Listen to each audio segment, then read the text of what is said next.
PM ఆర్థిక సలహా మండలి రీసెంట్గా ఒక సర్వే నిర్వహించింది భారతదేశంతో పాటు ఒక 167 దేశాలలో. ఈ సర్వే యొక్క ముఖ్య ఉద్దేశం ఏంటంటే ఆ దేశంలో ఉన్న మెజారిటీ పీపుల్ యొక్క పర్సంటేజ్ని లెక్క వేయడం. అంటే ఏ దేశంలో అయినా మెజారిటీ మైనారిటీ అని 2 వర్గాలు ఉంటాయి కదా. ఫర్ ఎగ్జాంపుల్ మన భారతదేశంలో majority people Hindus, minorities Christians, Buddhist, జైనులు వీళ్ళంతా కూడా మైనారిటీస్ కిందకు వస్తారు. కానీ ఇండియాలో మెజారిటీ ఆఫ్ ద పీపుల్ మాత్రం హిందూస్ అనమాట. ఈ సర్వే మన ఇండియాతో పాటు సౌత్ ఏషియాలలో కూడా చాలా కంట్రీస్లో సర్వే చేసింది అనమాట. సౌత్ ఏషియాలో అంటే ఆఫ్ఘనిస్తాన్, పాకిస్తాన్, నేపాల్, భూటాన్, మయన్మార్, బంగ్లాదేశ్, శ్రీలంక అండ్ మాల్దీవ్స్, ఇవన్నీ సార్క్ కంట్రీస్ అంటారు. ఈ కంట్రీస్లో కూడా సర్వే చేసి ఈ కంట్రీస్లో ఉన్న మెజారిటీ పీపుల్ యొక్క పర్సంటేజ్ పెరుగుతుందని చెప్పింది.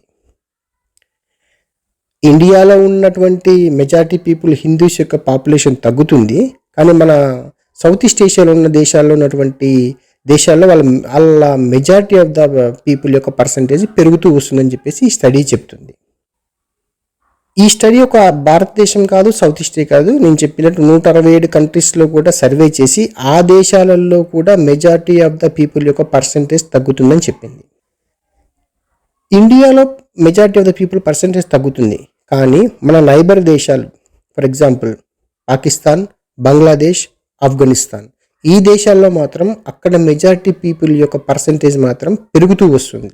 ఓకే, ఇప్పుడు మన భారతదేశం విషయానికి వస్తే మన దేశం మొత్తం ఎనాలిసిస్ చేస్తే ఈ సర్వే ఎప్పటి నుంచి ఎప్పుడు చేపట్టారంటే 1950 నుంచి 2015 వరకు టెన్యూర్ని తీసుకున్నారన్నమాట. అంటే మొత్తం 65 సంవత్సరాలలో పెరిగిన హెచ్చు తగ్గుల్ని ఈ సర్వే అంచనా వేసింది. ఇప్పుడు 2015 వరకే చేశారు, ఇంకా 2015 నుంచి 2024 వరకు మాత్రం ఇంకా ఆ లెక్కలు బయటికి రాలేదు.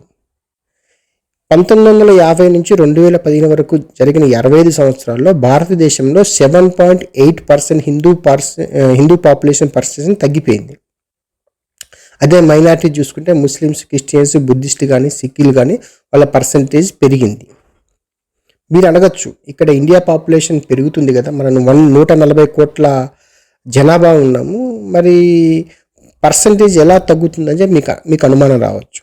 ఇక్కడ భారతదేశ పాపులేషన్ పెరుగుతుందంటే హిందువుల పర్సంటేజ్ కూడా పెరిగినట్టు కాదు. ఫర్ ఎగ్జాంపుల్ వీళ్ళు తీసుకున్న 1950 నుంచి 2015 వరకు తీసుకున్న ఈ టెన్యూర్ని ఒకసారి గమనిస్తే 1950లో 100 మంది మనుషులను తీసుకుంటే దాంట్లో 84 మంది హిందువులే ఉండేవాళ్ళు, ఒక 9 మంది ముస్లిమ్స్ ఉండేవాళ్ళు, మిగతా అన్ని కలిపి అదర్ రిలీజియన్స్ ఉండేవి అనమాట. ఇప్పుడు 2015లో అదే 100 మందిని తీసుకుంటే దాంట్లో 78 మంది మాత్రమే హిందువులు ఉన్నారన్నమాట. ఇంకా మిగతా అంతా ఇతర రిలీజియన్స్ ఉన్నారన్నమాట. ఇంకా జైన్లు కానీ పార్సీ కానీ ఆ పాపులేషన్ కూడా చాలా తగ్గుతుందని చెప్పేసి ఈ సర్వే చెప్తుంది.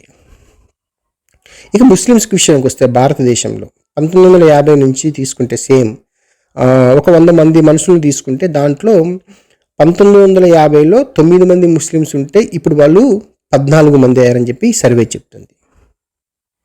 సౌత్ ఈస్ట్ ఏషియాలో ఉన్న ఇంకొక దేశం మయన్మార్లో కూడా ఇక్కడ బుద్ధిజం పాటిస్తారు. ఆల్మోస్ట్ 10% తగ్గిపోయింది ఇక్కడ బుద్ధిజం. అంటే ఇక్కడ మెజారిటీ పీపుల్ బుద్ధులు అనమాట. ఇప్పుడు ఓవరాల్గా చూసుకుంటే కంట్రీస్ ఫస్ట్ ప్లేస్లో 10% తగ్గి మయన్మార్ ఫస్ట్ ప్లేస్లో ఉంటే 7.8% తగ్గి భారతదేశం 2వ ప్లేస్లో ఉంది. ఇవన్నీ మెజారిటీ ఆఫ్ ద పీపుల్ ఆయా దేశాల్లో. మన దేశంలో హిందువులు ఎలాగో మయన్మార్లో బుద్ధులు అలాగనమాట. నేపాల్ కూడా హిందూ దేశమే, అక్కడ కూడా ఆల్మోస్ట్ 3.6% అక్కడ ఉన్న మెజారిటీ పీపుల్ యొక్క పర్సంటేజ్ తగ్గిపోయిందని చెప్పేసి ఈ సర్వే చెప్తుంది.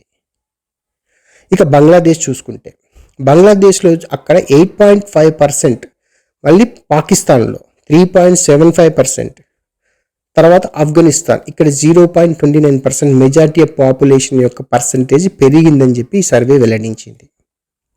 ఇక్కడ విషయం చెప్పాలి, తీసుకున్న పీరియడ్ 1950 నుంచి కాబట్టి 1950 నుంచి 2015 వరకు కాబట్టి ఇక్కడ ఏం జరిగిందంటే 1950లో బంగ్లాదేశ్ దేశం ఏర్పడలేదు, అప్పటికి బంగ్లాదేశ్ పాకిస్తాన్లో భాగమే. 1971లో బంగ్లాదేశ్ పాకిస్తాన్ నుంచి విడిపోయింది, సపరేట్ దేశం అయిపోయింది. అయినా సరే పాకిస్తాన్ యొక్క మెజారిటీ పర్సెంట్ 3.75% ఇంక్రీజ్ అయింది. మన పక్కన ఉన్నటువంటి ఇతర కంట్రీస్ చూసుకుంటే మెజారిటీ ఆఫ్ ద పీపుల్ బుద్ధులు ఇక్కడ, అదే భూటాన్ కావచ్చు, శ్రీలంక కావచ్చు. ఇక్కడ శ్రీలంకలో చూస్తే 5.25% ఇంక్రీజ్ అయింది. భూటాన్లో చూసుకుంటే 17.6% అక్కడ ఇంక్రీజ్ అయింది. సో ఈ సర్వే యొక్క మెయిన్ ఉద్దేశం ఏంటంటే ఆయా దేశాలలో ఉన్న మెజారిటీ పీపుల్ యొక్క పర్సంటేజ్ ఎలా ఉందని అంచనా వేయడానికి అనమాట. ఒక ఇండియాలోనే కాదు, నేను ఇందాక చెప్పినట్టు 167 దేశాలు, ఆస్ట్రేలియా, న్యూజిలాండ్, ఇతర దేశాల్లో కూడా చాలా దేశాల్లో సర్వే చేపట్టి ఆ దేశాలలో కూడా అక్కడున్న మెజారిటీ పీపుల్ యొక్క పర్సంటేజ్ తగ్గిపోతుందని చెప్పేసి ఈ సర్వే వెల్లడించింది. ఇప్పుడు మీ అందరికి ఒక డౌట్ రావచ్చు, అంటే భారతదేశంలో ఇస్లాం పెరిగిపోతుందా, ముస్లిమ్స్ పెరిగిపోతున్నారా, హిందూస్ తగ్గిపోతున్నారని.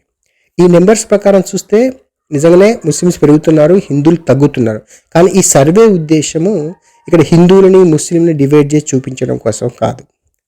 భారతదేశంలో ఏం జరుగుతుందంటే బయట సైడ్ అల్ జజీరా అని ఒక నెట్వర్క్ ఉంది. చాలా నెట్వర్క్స్ భారతదేశంలో ఉన్న మైనారిటీస్కి మీద చాలా దాడులు జరుగుతాయని చెప్పేసి వాళ్ళ మీడియా ఛానల్లో రకరకాల కథనాలని ప్రసారం చేస్తున్నారు. భారతదేశంలో మైనారిటీల పర్సంటేజ్ పెరుగుతుంది, మైనారిటీస్ భారతదేశంలో సురక్షితంగా ఉన్నారు. భారతదేశంలో భారత గవర్నమెంట్ తీసుకొచ్చే ప్రతి పాలసీలో కూడా మైనారిటీస్ కూడా సమాన హక్కులు దొరుకుతున్నాయి. ఎక్కడ కూడా మైనారిటీకి తక్కువ చేసి చూపించట్లేదు గవర్నమెంట్. సో భారతదేశంలో మైనారిటీస్ ఎవరైతే ఉన్నారో వాళ్ళ పర్సంటేజ్ పెరుగుతుందంటే వాళ్ళు మంచిగానే ఉన్నారు, వాళ్ళ మీద ఎటువంటి దాడులు జరగట్లేదు, గవర్నమెంట్ అందరినీ ఈక్వల్గా చూస్తుందని చెప్పడం కోసము ఈ సర్వే రిలీజ్ చేశామని చెప్పేసి ఈ సర్వే ప్రకటించింది. ఇకపోతే ఇక్కడ కొంతమంది నిపుణులు ఏమంటున్నారంటే ఈ సర్వేని చూసి భారతదేశంలో మెజారిటీ పీపుల్ అయినటువంటి హిందువుల యొక్క పర్సంటేజ్ తగ్గుతుంది కాబట్టి ఇక్కడ సిఏఏని పిక్చర్లో తీసుకొస్తున్నారు.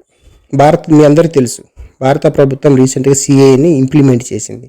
ఈ సిఏఏ ముఖ్య ఉద్దేశం ఏంటి? బంగ్లాదేశ్, ఆఫ్ఘనిస్తాన్, పాకిస్తాన్లో ఉన్న హిందువులు వాళ్ళక్కడ మైనారిటీస్, వాళ్ళక్కడ వివక్షకు గురవుతున్నారు. వాళ్ళందరికీ భారతదేశ పౌరసత్వం ఇవ్వడం ఈ యొక్క పాలసీ యొక్క మెయిన్ ఉద్దేశం. ఇప్పుడు అక్కడ ఎవరైతే మైనారిటీస్ ఉన్నారో వాళ్ళందరికీ ఇక్కడ పౌరసత్వం ఇస్తే హిందూ యొక్క ఏదైతే మెజారిటీ పీపుల్ ఉన్న హిందూ యొక్క పాపులేషన్ని మళ్ళీ పెంచడానికి అవకాశం ఉంటుందని చెప్పడానికి ఈ సిఏఏ కూడా యూజ్ అవుతుందని చెప్పేసి నిపుణులు చెప్తున్నారు. ఇక్కడ ఏ మతం తక్కువ, ఏ మతం ఎక్కువ, వాళ్ళ పర్సంటేజ్ ఎంత, వీళ్ళ పర్సంటేజ్ ఎంత లెక్క చెప్పడం కాదు ఈ యొక్క సర్వే మెయిన్ ఉద్దేశం అని చెప్పేసి ఈ సర్వే చెప్తుంది. మీరేమనుకుంటున్నారు ఈ విషయంపై? మీరు భారతదేశంలో తగ్గుతున్నటువంటి పాపులేషన్ విషయంలో మీరు కామెంట్ సెక్షన్లో చెప్పండి, ఇది మంచిదా కాదా అనేది. ఫర్టిలిటీ రేట్ చూసుకున్న హిందువులలో 3 వరకు ఉండేది, అదే ముస్లింలో చూసుకుంటే 6 ఉండేది. కానీ ఇప్పుడు అది ఇప్పుడు రీసెంట్ ట్రెండ్స్ ప్రకారం ఎలా అయిపోయిందంటే ఫర్టిలిటీ రేటు ముస్లింలలో 3కి పడిపోయింది, హిందువులలో 2.2కు పడిపోయింది. సో పెద్ద డిఫరెన్స్ ఏం లేదు. కాకపోతే ముందు భారతదేశ జనాభా తగ్గే అవకాశాలు కూడా ఉన్నాయని చెప్పేసి ఈ సర్వే చెప్తుంది. చూద్దాం మరి ఏమవుతుందో. ఈ వీడియో మీకు నచ్చినట్లయితే లైక్ చేయండి, షేర్ చేయండి, సబ్స్క్రైబ్ చేయండి. Thanks for watching.